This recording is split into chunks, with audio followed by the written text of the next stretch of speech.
and that could advance the plan or it could halt it. So how will two of the biggest GOP opponents vote today? Are also going on. The president is under fire for using a slur to attack a political rival. It was at a White House ceremony honoring a group of Native American war heroes. That was the backdrop for this Oval Office event that's raising serious questions about sensitivity and judgment from the president and his staff. We have it all covered. Let's begin with CNN's Suzanne Malveaux live on Capitol Hill. Suzanne. Good morning, Chris. This is a big test for the president as well as his party. Republican leaders here on Capitol Hill really trying to secure the support for their Senate tax plan. This coming before the Senate Budget Committee's critical vote expected later this afternoon. At the same time, the president will be here having lunch with Senate Republicans ahead of that vote, trying to push forward the need to have any kind of legislative accomplishment before the end of the year. I think the tax bill is doing very well, and I think the Republicans are going to be very proud of it. President Trump heading to Capitol Hill today to shore up support for the Senate tax plan, as Senate Majority Whip John Cornyn tells reporters that Republicans do not yet have the votes needed to pass the bill. Senate Republicans can only afford to lose one vote today in the Budget Committee, but at least two senators are still expressing concern, including Ron Johnson, who said Monday that he is a no because the bill is unfair to millions of small business owners. If Johnson votes against the bill today, it will stall in committee until more changes are made. And addressing Johnson's concerns could further increase the national debt, possibly generating opposition from deficit hawks. Failure is not an option when it comes to the Republican Party cutting taxes. The fate of the party's in our hands. If the bill passes through committee today, the tax plan could go up for a full vote on the Senate floor this week, where they can only lose the support of two Republicans. Senator Steve Daines has also expressed reservations about the impact of the bill on small businesses. 3 Republicans remain a wild card, and 5 others have raised concerns about issues like the bill's repeal of Obamacare's individual mandate and the impact on the national debt. These deficit hawks are pushing to include an automatic trigger into the bill that would increase taxes if the legislation fails to generate as much revenue as expected. Our estimates are a 0.4% increase in the GDP. We think it's a pretty conservative estimate. My statement is, if that doesn't happen, if you even don't get a 0.4% increase in GDP, how do we create a backstop to be able to help protect us on debt and deficit? Further complicating the Republican effort, a new estimate from the Nonpartisan Congressional Budget Office says the latest Senate bill would increase the deficit by $1.4 trillion over 10 years. The report also shows that the bill will hurt more lower-income Americans than originally thought, while benefiting higher earners. Those earning less than $30,000 are predicted to be worse off by 2019, with those making less than $75,000 worse off by 2027. Removing Obamacare's individual mandate would also result in 13 million fewer Americans having health coverage over the next decade. And after the president meets with Senate Republicans this afternoon, he has another critical meeting with congressional leaders from both parties. They have to strike a deal to fund the federal government. That deadline coming up December 8th, or potentially face a government shutdown. Allison, Chris? Okay, Suzanne, thank you very much. So let's bring in our CNN politics reporter and editor-at-large, Chris Cillizza, and CNN political analyst, Karin Demerjian. Great to see both of you guys. Let me put up for you and everyone the people to watch today, the people who are still on the fence, the lawmakers who are still on the fence. And you can see Corker. I mean, there are people who are actually on this committee that it has to make it out of that we don't know how they're going to vote today. So, Karin, you talk to these folks all the time. Is this just typical horse trading that we're seeing, or are there still real philosophical differences with this bill?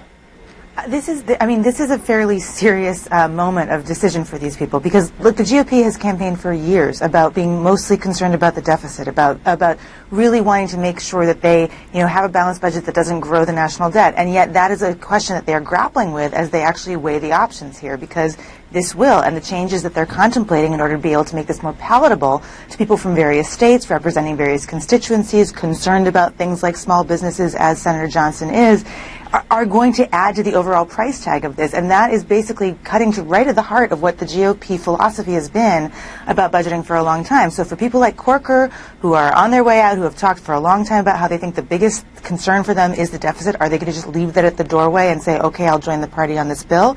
Or are they going to say, no, I'm going to hold the line?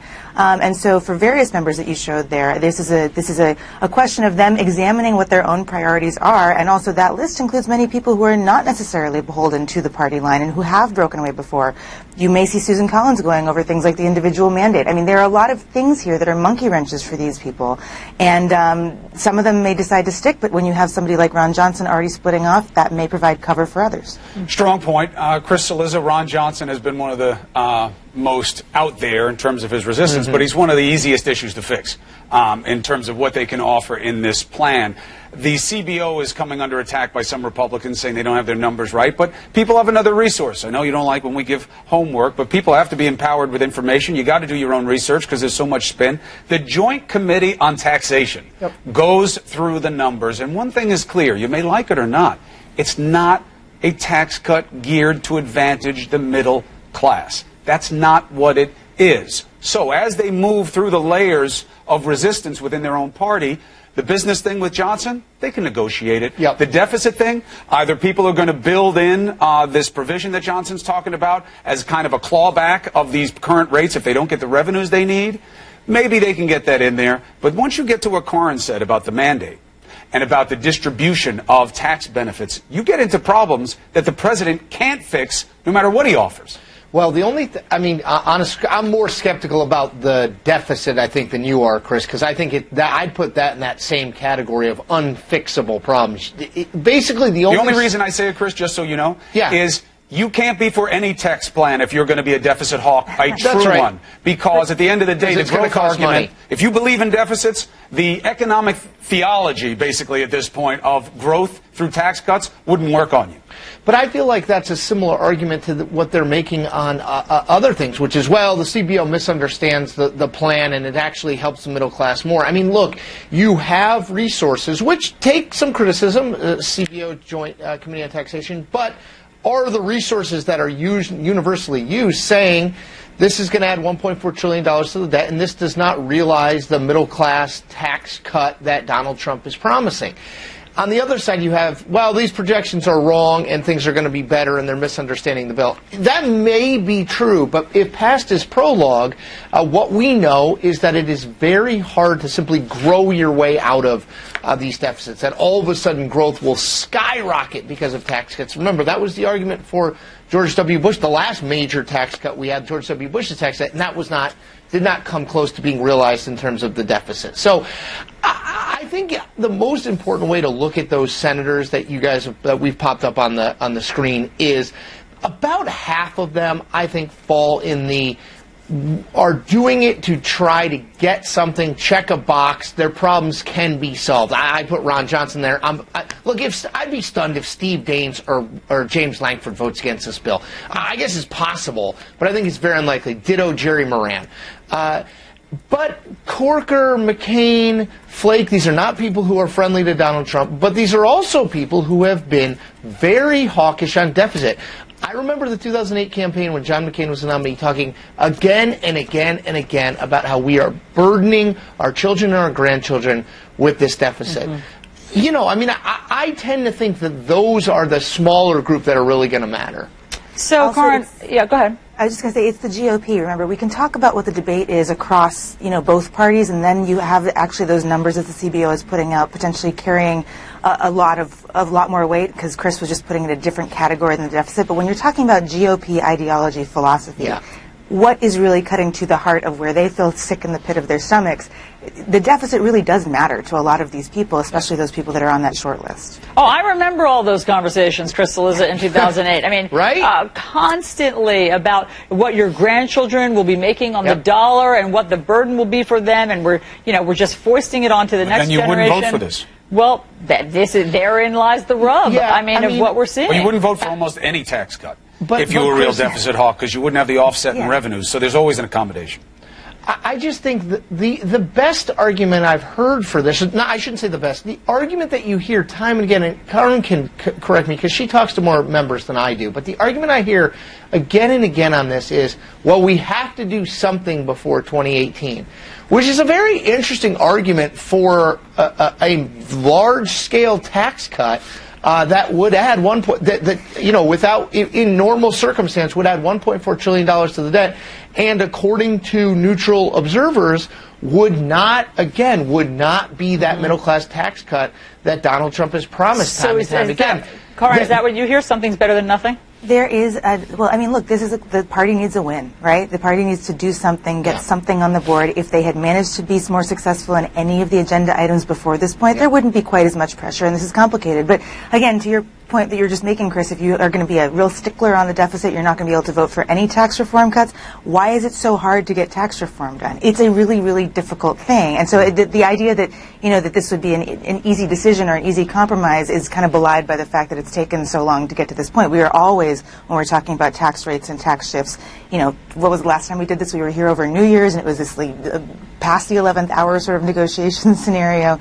So yeah, they want a win badly, but are they willing to basically eat what their positions have been for the last several years in order to get it?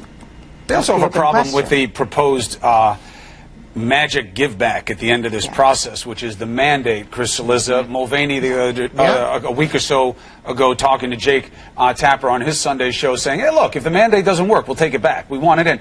It's not that easy because they are depending on revenue shift from withdrawing the mandate to make the deficit people a little bit more comfortable because they're going to get a lot of money. So just saying, well, we'll take that out. Well, now you're going to give them one more reason not to like it. Well, yeah, look, make no mistake. Yes, the individual mandate repeal is in there because it's been a priority of Republicans, but it's really in there because it's a way to save money. It saves $338 billion, which makes what you have to swallow if you are a Republican deficit hawk slightly smaller with this bill. But yes, look, the problem with complex bills is that they're complex. You pull one string over here and maybe you gain someone, but you likely lose someone. You strip the individual mandate out. I have a really hard time believing Rand Paul, who's a yes on this bill, stays as a yes. And that's the problem. It's for every one addition, there's at least one subtraction, and that's the difficult math here. Also, the balance sheeting that you're doing at this point on the bill, you have to remember that these are people, especially when you're talking about 13 million people basically losing their health insurance. And that matters in a macro sense, but let's just keep it at politics. That matters when you're looking down the barrel of a next election cycle. And you can bet Democrats are just primed to, if this passes with the individual mandate repeal in there, to use that to try to go after the people who are disadvantaged, which include a lot of Trump supporters in various parts of the country. So how does that play in, Karin, to the CR, the continuing resolution? Do you think that they can cut a deal on the time and the money? None of them benefits from a shutdown at this point. But what about DACA? What about the temporary residency program affecting the Haitians most specifically right now? Do you think those get folded in? I mean, I think that is, it's going to be a lift for some of those, right? Especially because you have more of a DACA deadline that is a few months out. So to actually think that they're going to be able to tie together all the loose ends into this particular CR, what you may end up seeing is a far more short-term extension to buy them more time to do all these things, because they not only have to work out the policy issues like DACA, like the temporary protected status, they have to work out how to actually do the defense spending, they have to work out a fairly critical surveillance program reauthorization, and there's a lot of things there that are going to basically take some clawing. It's going to be some gnashing of teeth to get some of these things actually resolved. If you are focused most of your energy on the tax reform question, the December 8th deadline is approaching, and you may just need to buy yourself more time to work out some of the more critical issues, DACA being at the top of the list. All right, Karin Demersion, Chris Cillizza, thank you very much for helping us understand what we'll be watching today on Capitol Hill. Thank you. And join us tonight for a CNN debate on tax reform. Jake Tapper and Dana Bash moderate this debate with Senators Bernie Sanders, Ted Cruz, Tim Scott, and Maria Cantwell. Lots of different voices. That's 9 p.m. Eastern, only on CNN. All right, the president going back to the game of division, reviving a racial slur to attack a political foe. And that's what it is when you call Elizabeth Warren Pocahontas. That's what it is. You know who says that?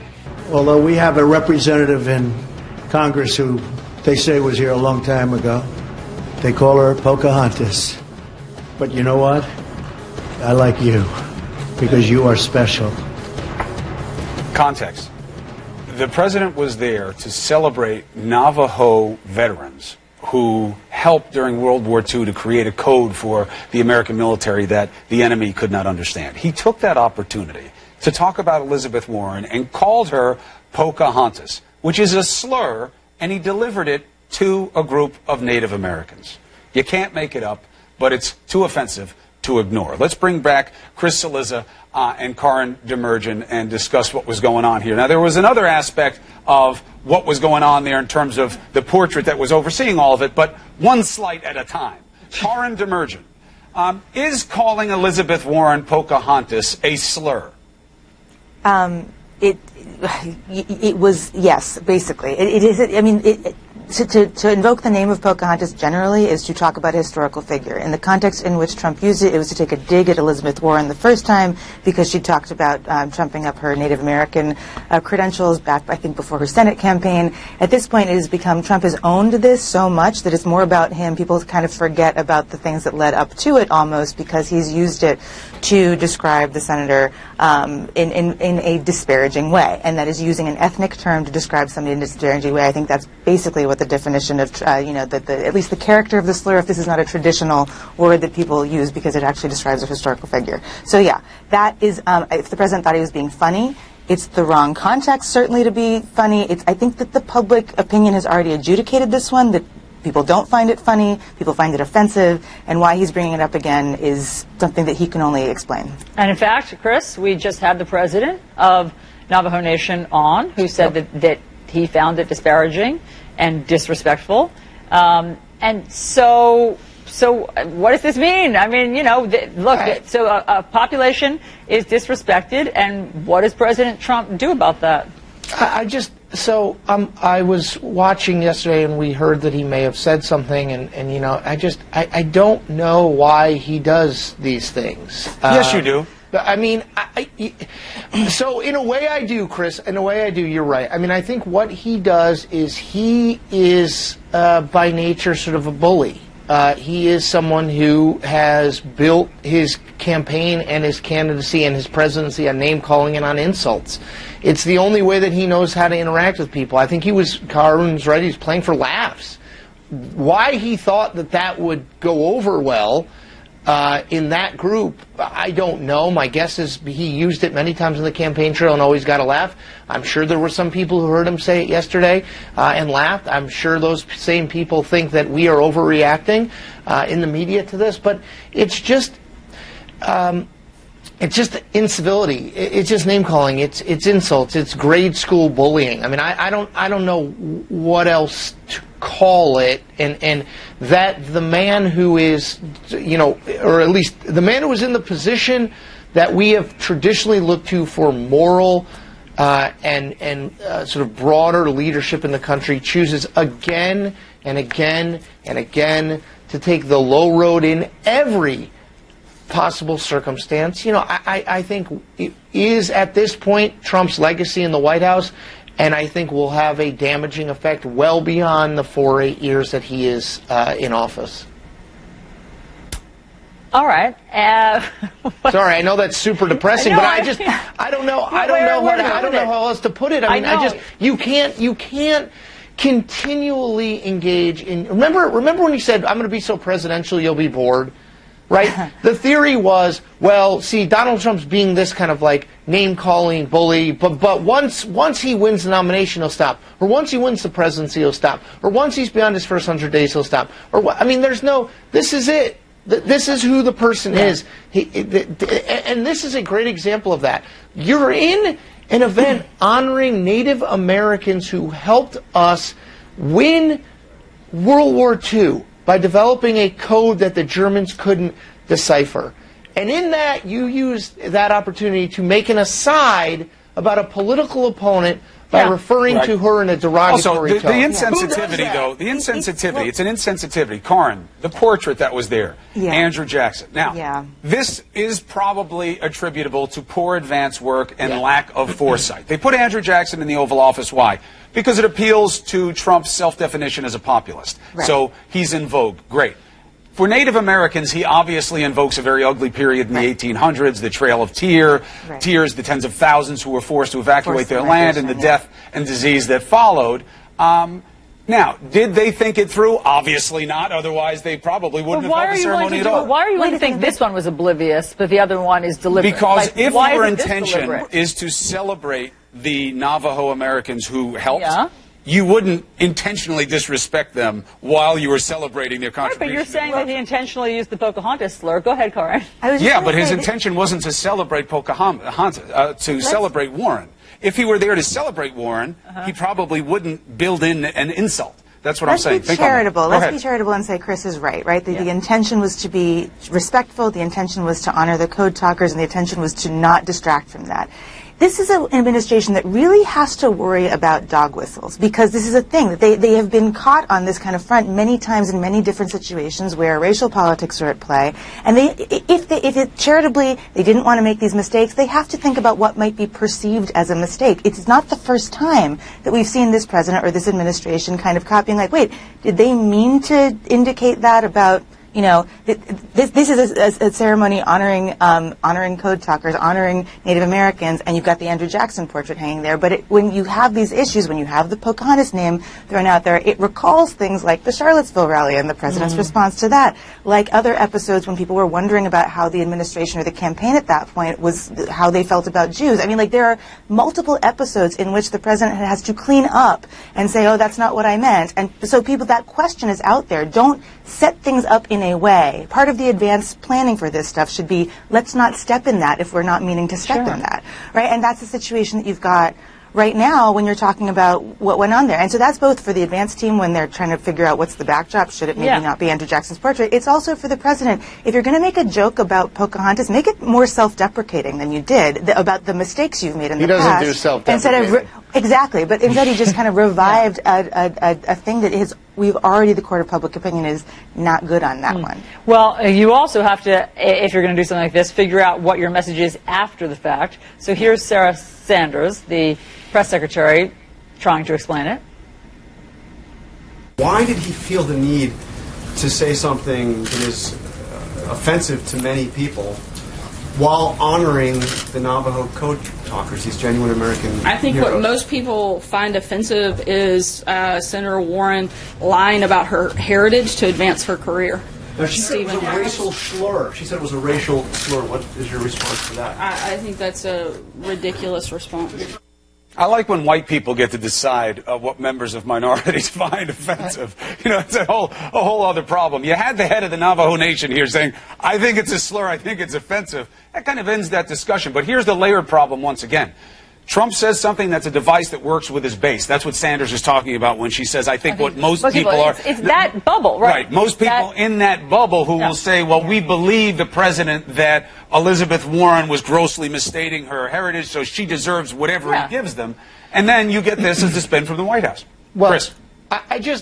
Yes. And look, again, there are people who will laugh at that, who will be like, ha, Elizabeth Warren, she claimed she was 132nd Native American. There's no question there will be people who laugh at that, and there will be people who revel in the fact that people like me say, wow, that seems like a bridge too far for Donald Trump. But just because it works doesn't make it right.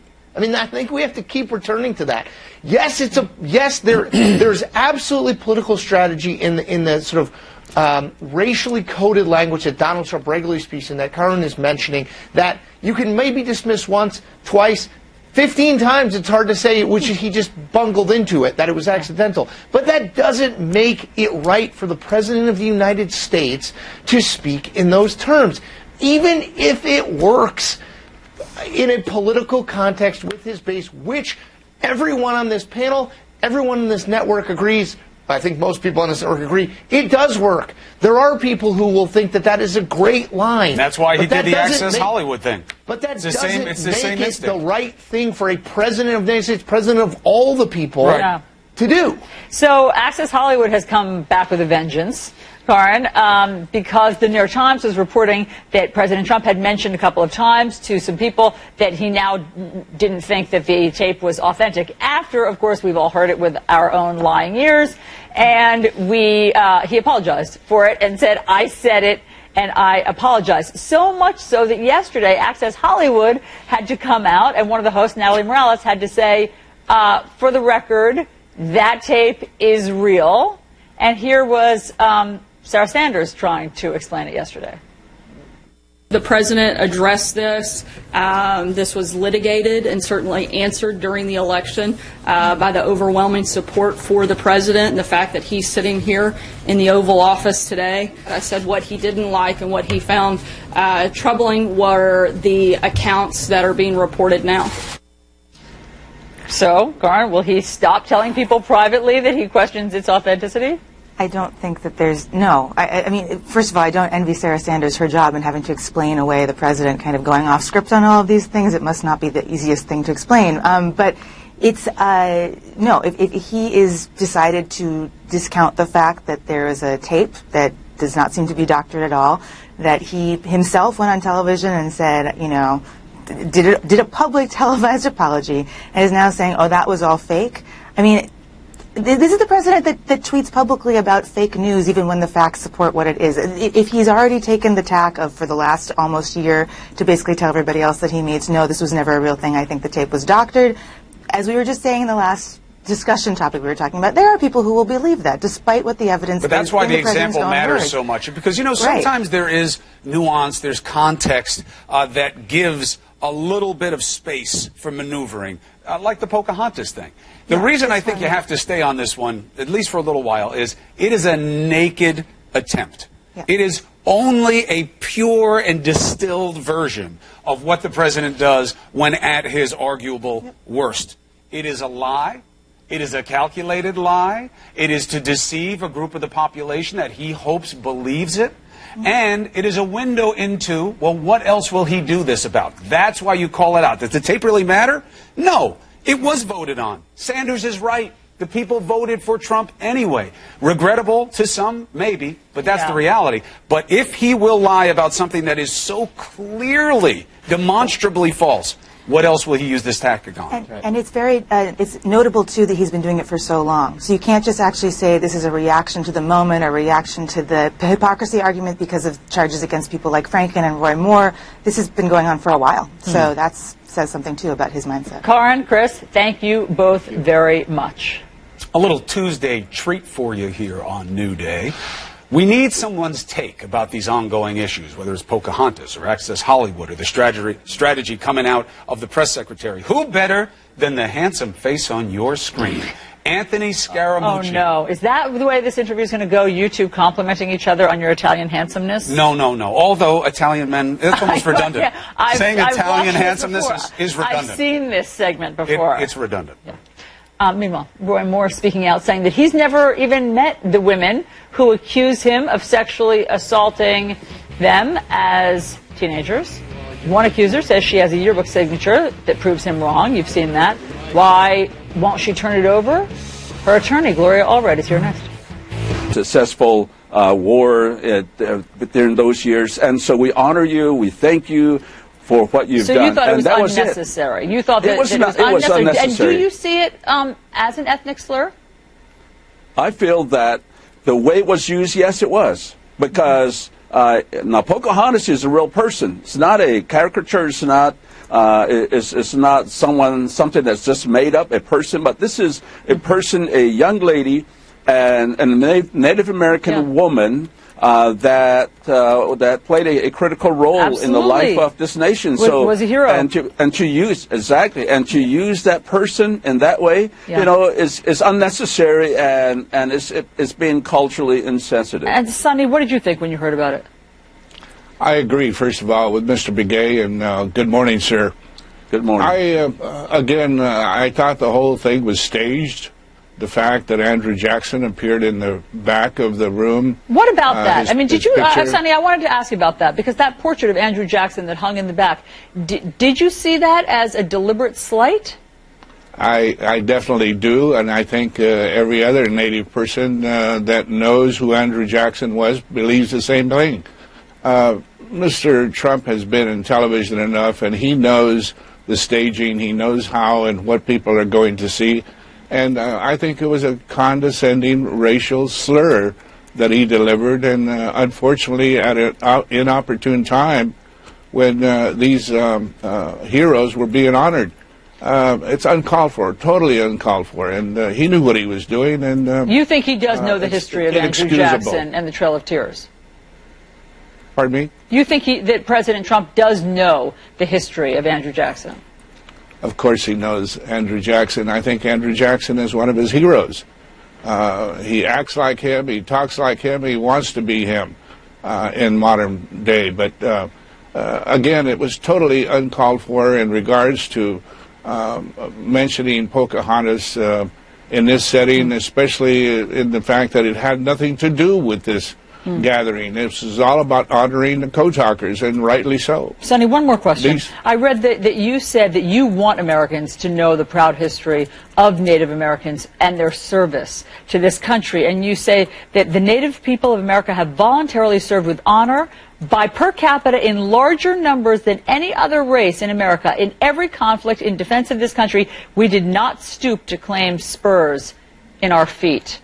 Can you expound on that? And I stand by that statement. Our people have served bravely and honorably in just about every conflict that the United States has ever had, in numbers, in total numbers, including the code talkers. And of course, the Navajo code talkers were not the only code talkers. We had other nations that were represented by code talkers. So again, to slur the history of the code talkers or any service person is totally uncalled for. And he knew exactly what he was doing.